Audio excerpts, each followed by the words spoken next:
नमस्कार दोस्तों, मैं डॉक्टर ए एस भदौरिया। हमारे यूट्यूब चैनल भदौरिया एजुकेशन पर आप सभी का स्वागत है।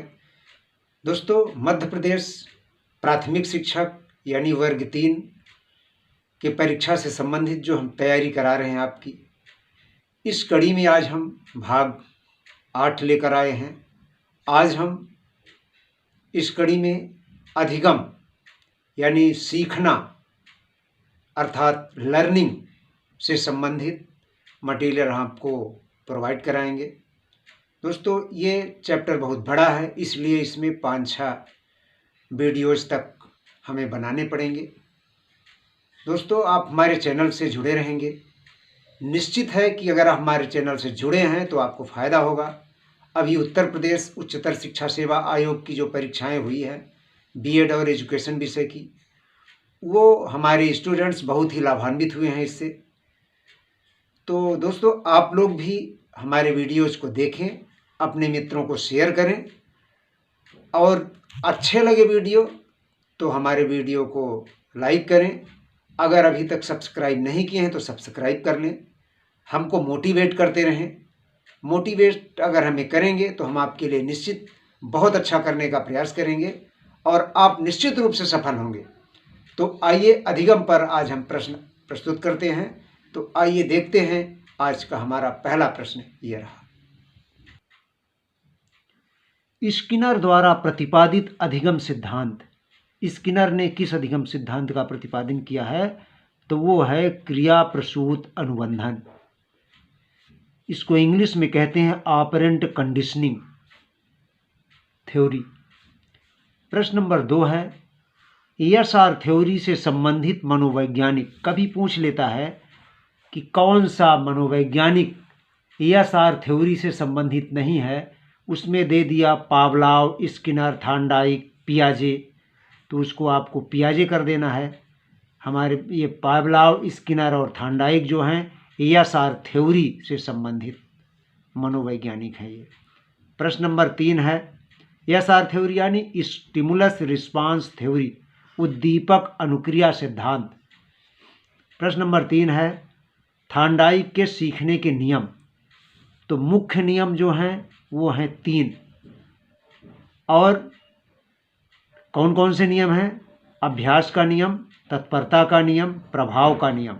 ये 3 जो हैं मुख्य नियम हैं। थॉर्नडाइक के गौण नियम सीखने के कितने हैं? तो गौण नियम 5 हैं और मुख्य नियम 3 हैं। अब है प्रश्न नंबर 5 पे हम चलते हैं। प्रश्न नंबर 5 है, अंतर्दृष्टि किसका परिणाम है? अंतर्दृष्टि आप जानते होंगे। अंतर्दृष्टि का सिद्धांत जो है कोहलर ने प्रतिपादित किया है। तो जो कोहलर का सिद्धांत है वो किसका परिणाम है? तो वास्तव में वो है समग्र प्रत्यक्षण। समग्र प्रत्यक्षण यानी होलनेस, होल, संपूर्ण को अगर आप देखते हैं, किसी उद्दीपक के संपूर्ण चित्र को अगर आप देखते हैं तो एक अंतर्दृष्टि उत्पन्न होती है। यानी कोहलर ने कहा है कि अंतर्दृष्टि तब उत्पन्न होती है जब समग्र प्रत्यक्षण होता है, होल परसेप्शन, संपूर्ण अगर आप विषय वस्तु को देखते हैं तब कोई अंतर्दृष्टि उत्पन्न होती है। प्रश्न नंबर 6 है, दोस्तों एक निवेदन और है कि कुछ चीज़ें, बहुत छोटी छोटी चीज़ें आपको अपने टेक्स्ट बुक से, घटिया किस्म की किताबों से नहीं, अच्छी स्टैंडर्ड किताबों से आपको अध्ययन करना है। उसके बाद जब हमारे इन प्रश्नों को आप पढ़ेंगे तो आपको मज़ा आएगा। तो थोड़ा जानकारी आप अपने घर में रह करके अपने किताबों के माध्यम से लेते रहें तो बहुत मज़ा आएगा आपको पढ़ने में। प्रश्न नंबर है 6, गेस्टाल्टवाद का जनक कौन है? तो गेस्टाल्टवाद का जनक कोहलर, कोफका एवं बर्दाइमर है। प्रश्न नंबर 7 है, गेस्टाल्ट का शाब्दिक अर्थ क्या है? तो ये है समग्र। अभी हमने बात किया था कि अंतर्दृष्टि किसका परिणाम है, तो वो समग्र का, और गेस्टाल्ट का शाब्दिक अर्थ है समग्र। समग्र गेस्टाल्टवाद जो है, ये जो कोहलरकोफ और बर्दाइमर हैं, इन्होंने कहा है कि संपूर्ण चित्र जब सामने प्रस्तुत होता है, माने अंशों में किसी विषय वस्तु को नहीं प्रस्तुत करना चाहिए, पहले उसका बच्चों के सामने समग्र रूप से विषय वस्तु को प्रस्तुत करना चाहिए, सारी विषय वस्तु एक साथ प्रस्तुत करना चाहिए।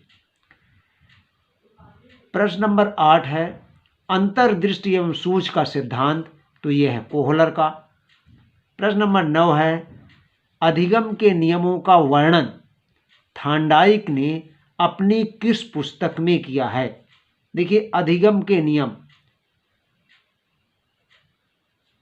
सीखने के नियम, अभी जो हमने बताया है सीखने के 3 मुख्य नियम और 5 गौड़ नियम, उसको थांडाइक ने दिया है।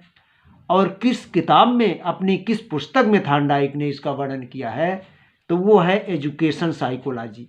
एजुकेशन साइकोलॉजी थांडाइक की एक प्रसिद्ध बुक है। अब एक चीज़ और पूछ सकता है कि शिक्षा मनोविज्ञान के जनक कौन है। शिक्षा मनोविज्ञान के जनक, पुस्तक नहीं, शिक्षा मनोविज्ञान का जिसने स्थापित किया, शिक्षा मनोविज्ञान को जिसने स्थापित किया, पहले शिक्षा मनोविज्ञान जो है मनोविज्ञान में शामिल था।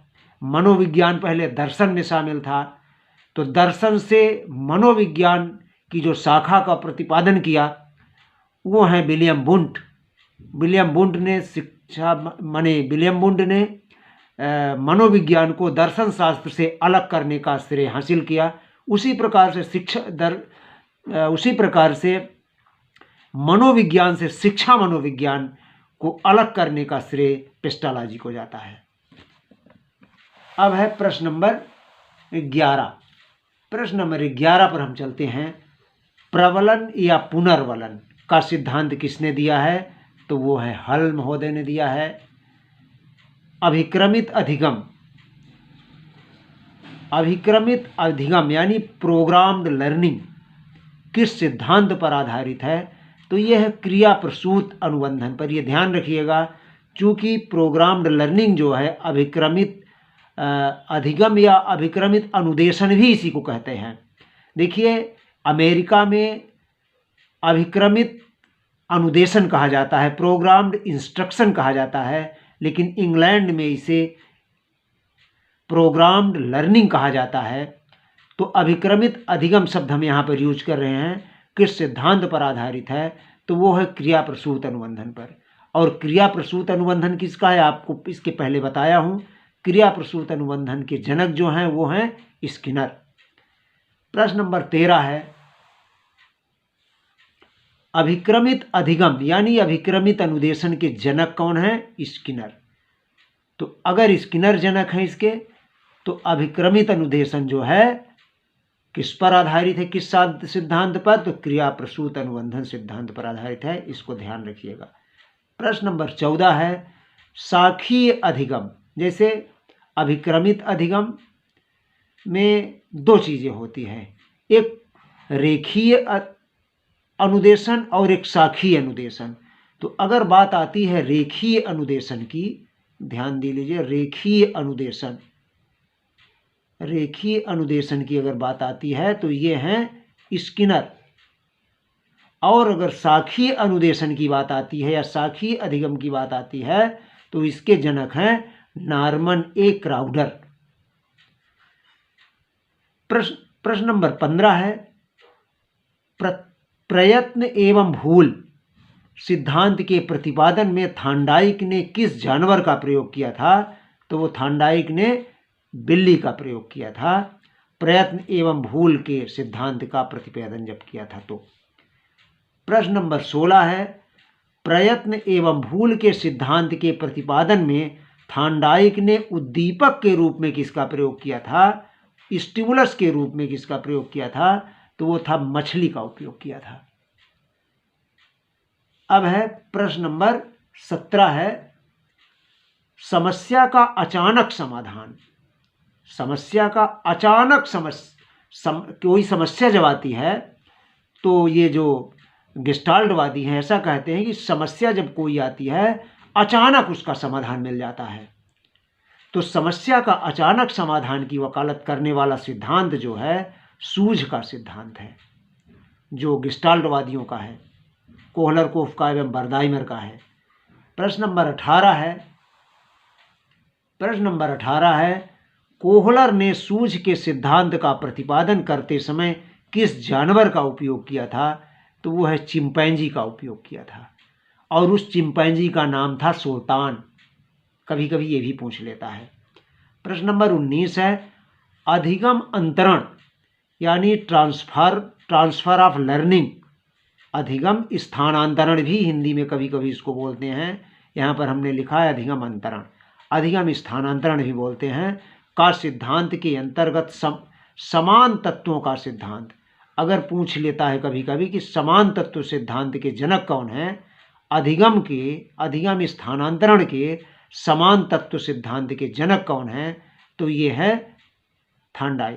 थांडाई कहते हैं कि जब दो चीज़ें हैं, दो विषय वस्तु है, एक विषय वस्तु माने और दोनों विषय वस्तु अगर समान है, दोनों विषय वस्तु का कॉन्सेप्ट यदि समान है, एक ही नियम वाली दोनों विषय वस्तु हैं, तो एक यदि हमने पढ़ा हुआ है पहले से तो दूसरा बड़ी आसानी से याद हो जाता है, दूसरा बड़ी आसानी से समझ में आ जाता है। इसको समान तत्व सिद्धांत थांडाई ने कहा है। प्रश्न नंबर 20 है सामाजिक अधिगम सिद्धांत, या इसी को कहते हैं अवलोकनात्मक सिद्धांत या अवलोकन आधारित सिद्धांत या सामाजिक अधिगम सिद्धांत या सोशल लर्निंग थ्योरी। तो ये किसका है? तो ये है अल्बर्ट बंडूरा का। तो दोस्तों अब ये आज हम 20 प्रश्न तक ही आपके समक्ष रख पाएंगे। तो अब हम आपसे पुनः एक रिक्वेस्ट करेंगे कि यदि आपको हमारे प्रश्न अच्छे लगे हो तो आप ज़रूर सब्सक्राइब कर लीजिएगा। अगर अच्छे ना लगे हो तो सब्सक्राइब मत करिएगा, लेकिन यदि अच्छे लगे हों तो सब्सक्राइब करना नहीं भूलिएगा। हम इससे अच्छे प्रश्न हम आपके समक्ष प्रस्तुत करते रहेंगे। हम आपके लिए बहुत मेहनत करेंगे और वादा करते हैं कि आपकी सफलता में हमारे इन वीडियोज़ का, हमारे इस मैटर का बहुत बड़ा योगदान होगा। Thank you so much.